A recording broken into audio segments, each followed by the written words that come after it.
Let me go ahead and say what most people are too afraid to admit. No one is coming. You've been waiting, haven't you? Waiting for someone to notice you. Waiting for the apology. Waiting for the mentor, the breakthrough, the rescue.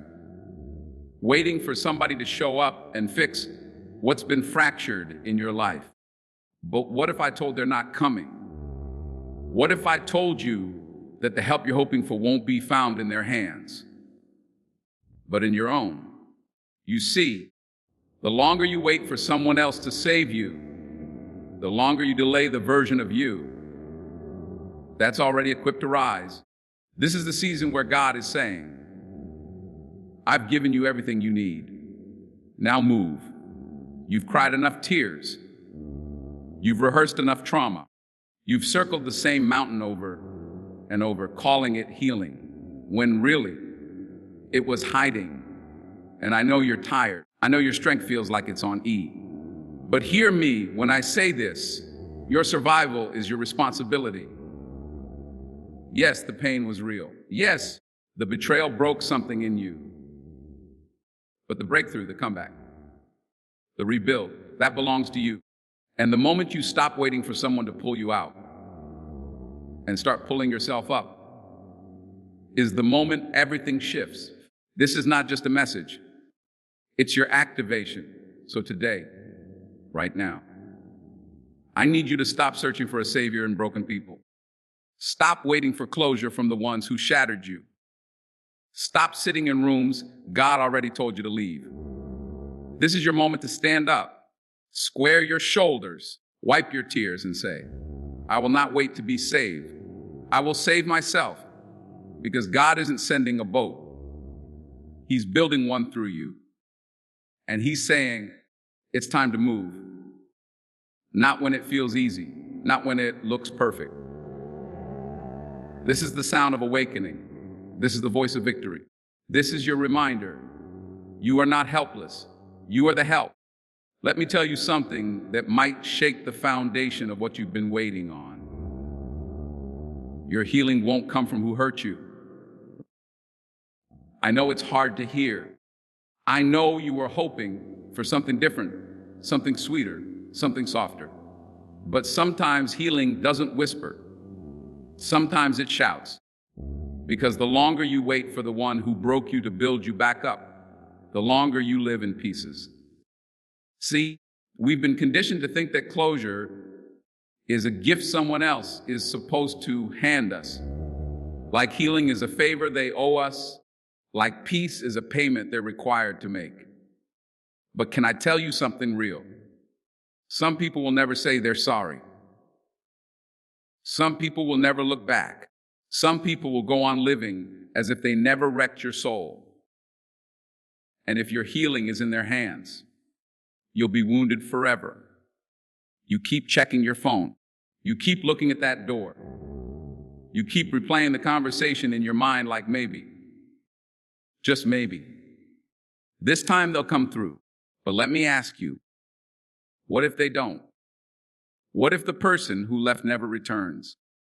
What if the one who betrayed you doesn't feel guilty enough to apologize?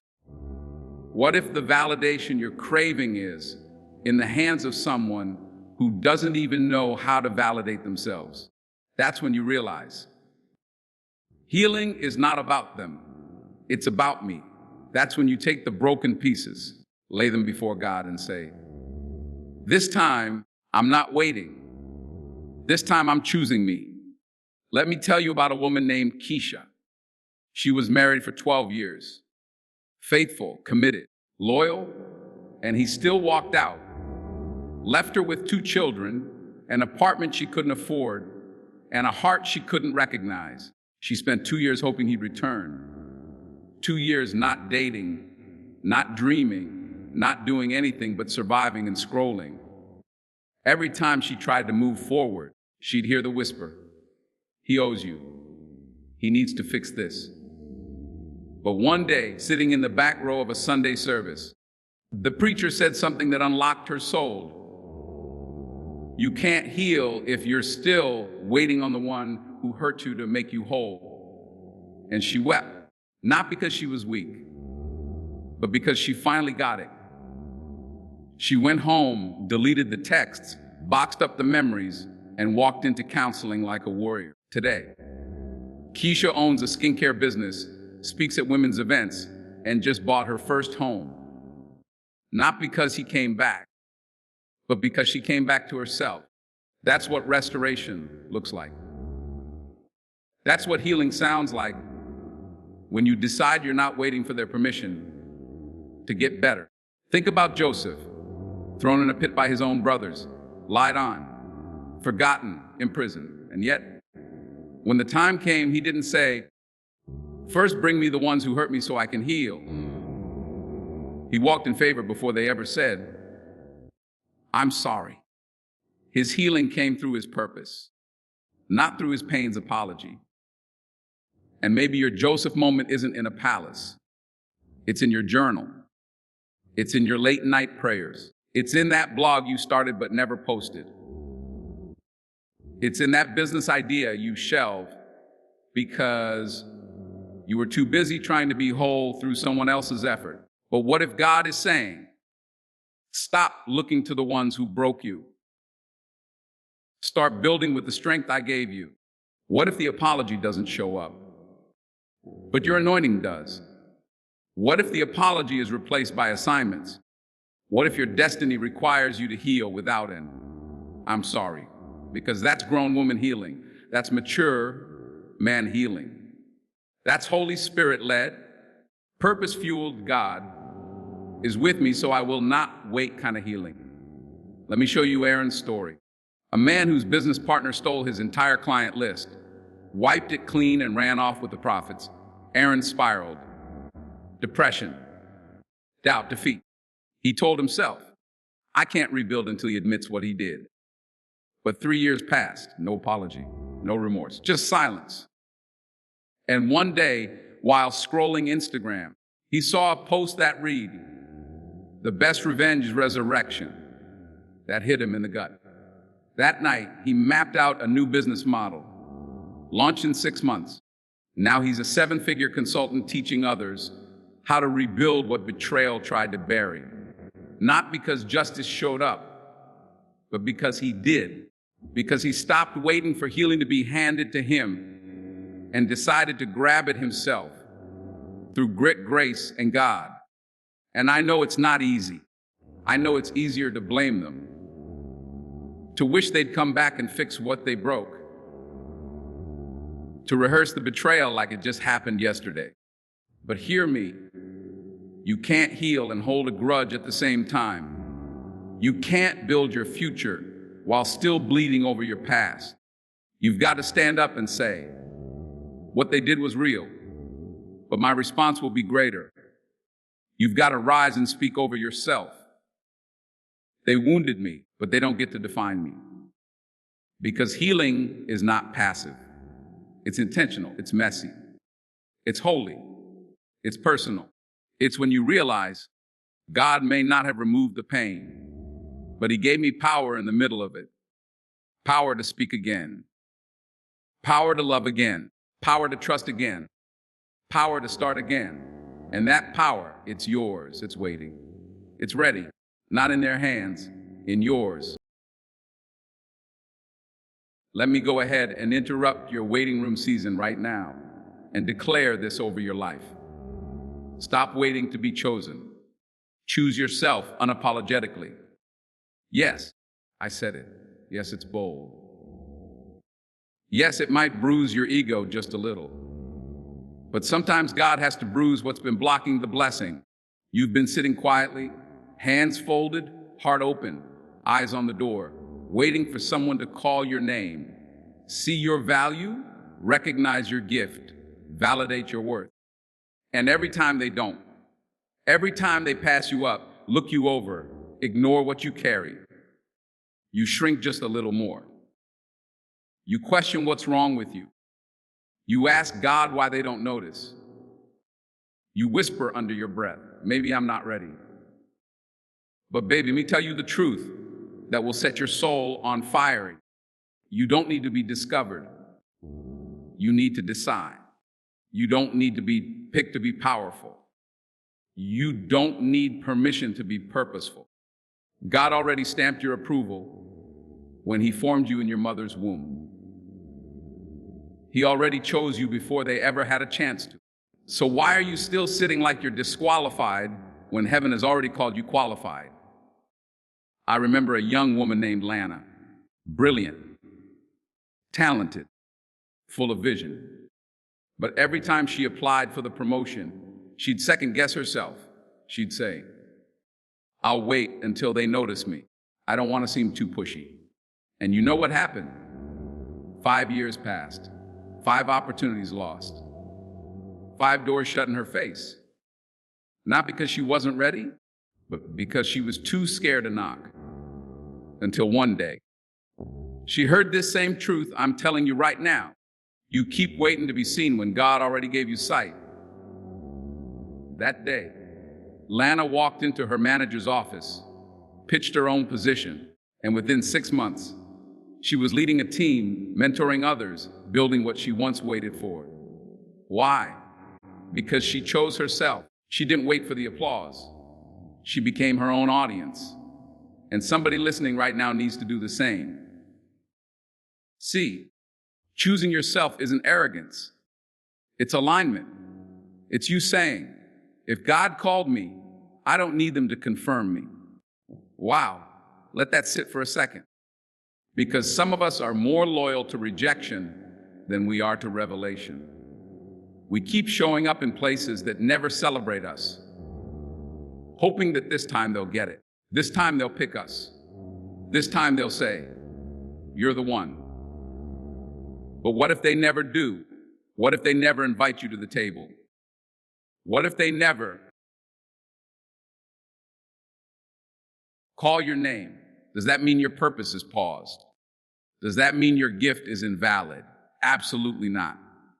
It means God is pushing you to build your own table, set your own seat, speak your own name. Because favor doesn't follow followers. It follows faith. The moment you step out and say, "I'm not waiting anymore," heaven backs you up. Let me give you a quick reminder from the Word. David wasn't chosen by man. When Samuel came to announce the next king, Jesse brought all his sons, except David. The prophet had to ask, "Is there anyone else?" And Jesse said, "Well, there's the youngest, but he's out in the field." Can I pause right here? Don't get discouraged when people leave your name off the list. God will still send the oil to find you. But even David had to eventually walk into kingship. Even David had to show up for the fight with Goliath. Without a title, without armor, without approval, just a sling and a yes. That's what choosing yourself looks like. It's showing up when no one claps. It's building when no one believes. It's declaring, "I'm enough with God. I don't need the world's stamp to move." And maybe you're like Raman. Grew up being told to wait his turn, told to be humble, told to keep quiet. And while humility is holy, silence can be suffocating when God's trying to use your voice. Raman had a dream to open a youth center in his city. But every time he shared it, people said, "Maybe later. Wait until you have more experience." And for years, he listened, until one day he looked around and realized kids were dying while he was waiting. So he stopped asking for support, started applying for grants, created a GoFundMe, took his own paycheck and turned it into purpose. Today, his youth center is thriving because he chose himself, because he decided that destiny couldn't wait for doubters. And somebody right now, you've got a Raymond-sized vision locked inside a rejection-sized mindset. Break it. Break the silence. Break the fear. Break the weight. And rise. Because here's the truth.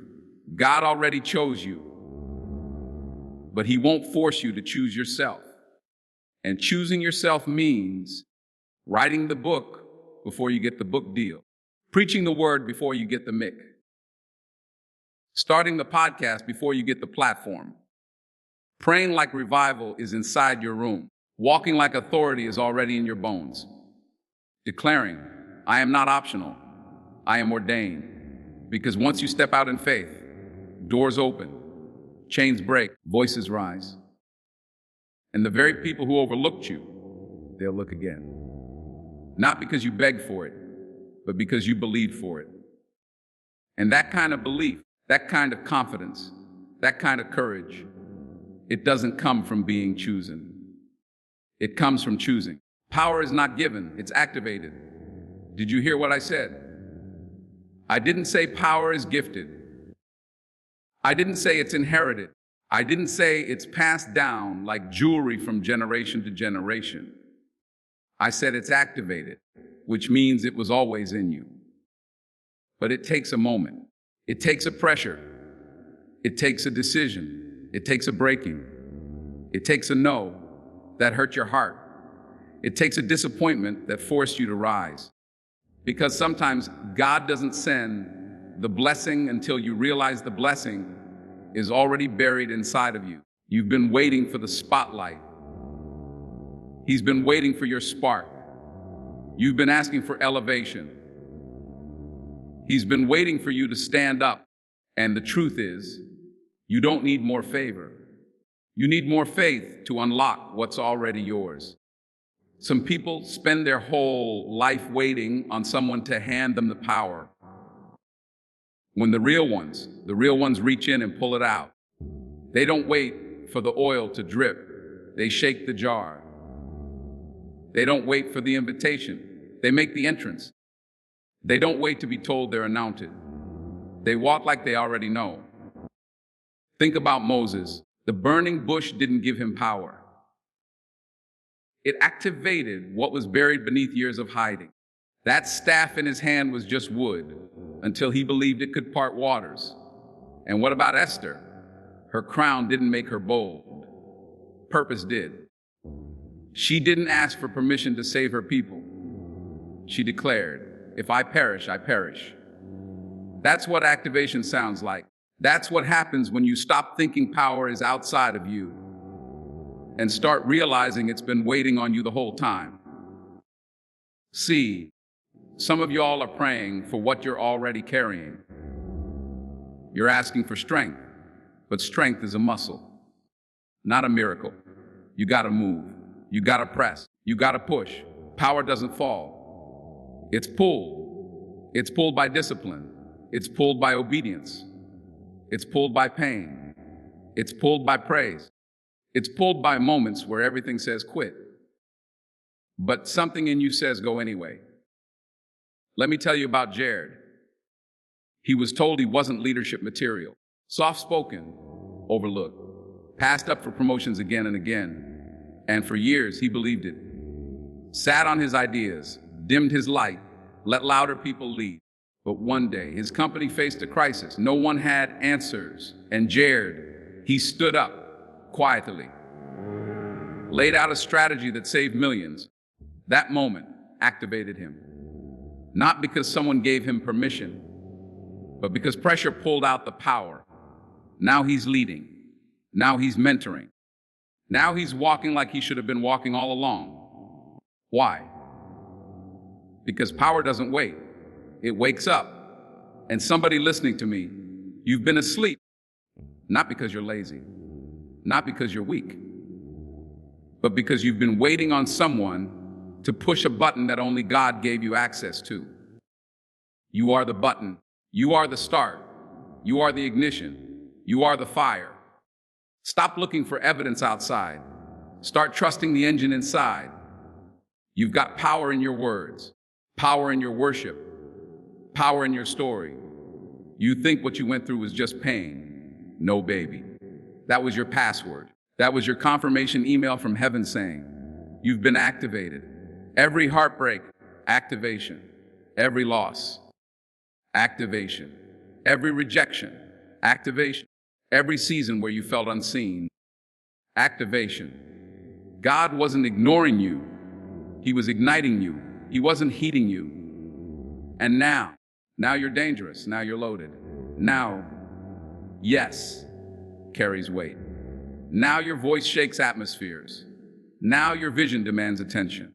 Not because you waited on power, but because you walked into it. And it's not about being loud.